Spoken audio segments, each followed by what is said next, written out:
Hi. I'm going to place this photo here. Have you filled out a card? Yes, sir. Okay. Yes. Did we give it? I've never done this before, so you got it? Okay.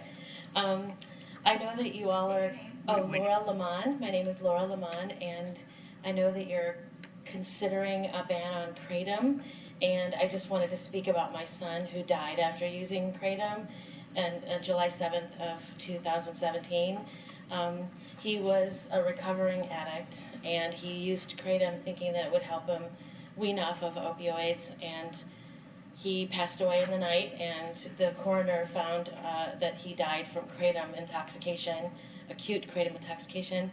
I started a private Facebook group where we bring together family members who have also been affected by Kratom, lost kids dying, and also addiction and all sorts of things. And sadly it's grown pretty big over the last couple of years, but we're really private because the American Kratom Association is a lobbying group, I guess, that supports Kratom use. And they're very well funded, they're very well organized, they send people to meetings usually. We thought tonight would be one of the meetings, so apologize for being off topic, but they send people to these meetings, and they're so organized and funded that they can do things in a pinch that we're at work and we rarely get a chance to speak. So I've brought some information about my son and some other folks in the group who have asked that we can share it. I'm actually from Tampa, I hope that's okay. But, No, get out of here. Get out. I didn't know, I've never done No, this it's before. fine. And some articles, and we've all been in the news, we've all done interviews and that, but it's just been a real uphill battle with this, it's sort of David and Goliath thing, and there are, you're going to talk about there are groups out there for Kratom addiction and all sorts of things that will open your mind, and there are thousands of members, and it's really hard to get the word out when there's a lot of noise from the other side. So Okay. I hope you understand, and then I'll just hand these to you. Yes, ma'am, to the It's a lot. I clerk, made and copies of everything. staff is doing some research for us on that. Oh, Okay, yes. Okay, got it. And our sympathies to your son. Thank you.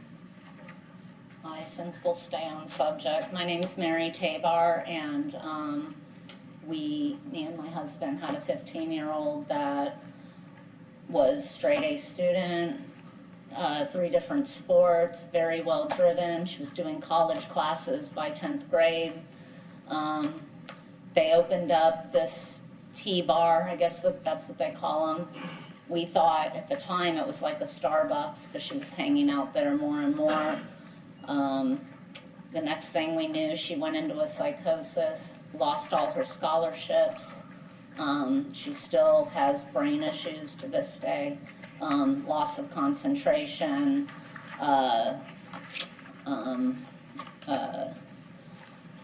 delusions, sometimes fits of rage when she's on it. Now that she's been completely clean, she has not been able to keep up in school. She was at Eckerd College, could only complete 1 semester. The problem that I have with it is that they set up these places across the street from schools where they're targeting children. As a matter of fact, the place that she went to was dressed up as like an Alice in Wonderland, and they would go in and play games, and so it really is a child target thing. My daughter was not on opioids trying to get off of them. She wasn't, it was a very naive thing that it was just a hangout for these kids.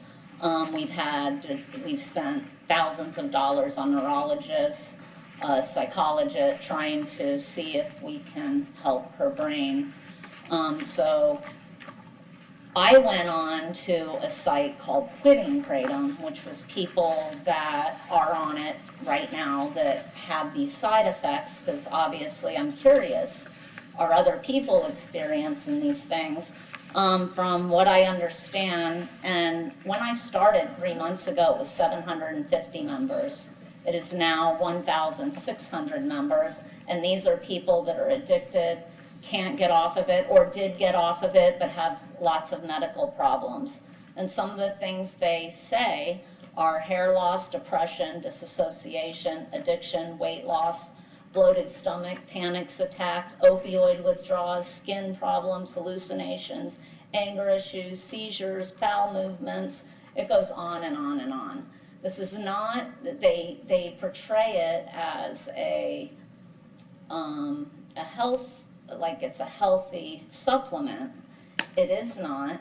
I really hope if you guys are considering a ban on it, that you do your homework and do your research on the FDA. It is not approved by the FDA. When you stick a sign across the street from a high school saying this will help you with anxiety and it's all natural. Thank you, ma'am. Your time is up. Okay, thank you.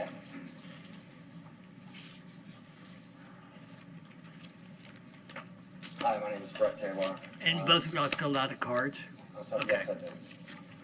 That was my wife. I'd just like to give you a little bit of history on it, and also, again, to reiterate that when you guys go to investigate it and vote on this, please investigate deep, because like they said, the American Kratom Association is all over it, and there's even a professor at the University of Florida that is funded by the American Kratom Association.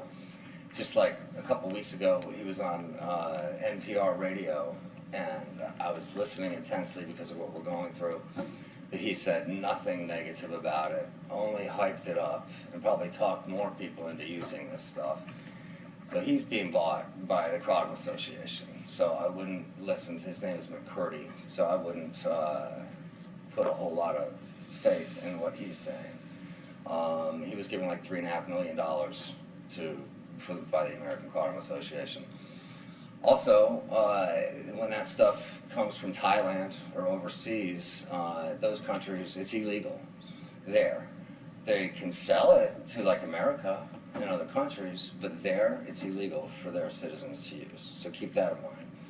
They ship it and they say not suitable for human consumption on the packages, so that gets them around the FDA and around any inspections for it, because they put right on the packages, not for human consumption. So it's getting snuck in and spread all over the place. There's no laws about it. There's no testing for it. All these mental hospitals and stuff, they don't have tests for Kratom. All these people that are whacking out recently, it makes me wonder, how many of those people are drinking Kratom? Nobody has tests for it, hardly, unless you've had experience and people come forward like we are. It's really troubling. In fact, the kid that did suicide by cop in Tarpon Springs was one of my daughter's friends. And I know he was part of the groups that were hanging around the Kratom bars.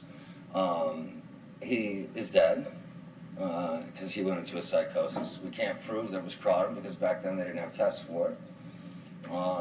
But we know. And several of our other friends have been in and out of mental institutions for Baker Act, which when they were young and hung out with my daughter, they never had those issues.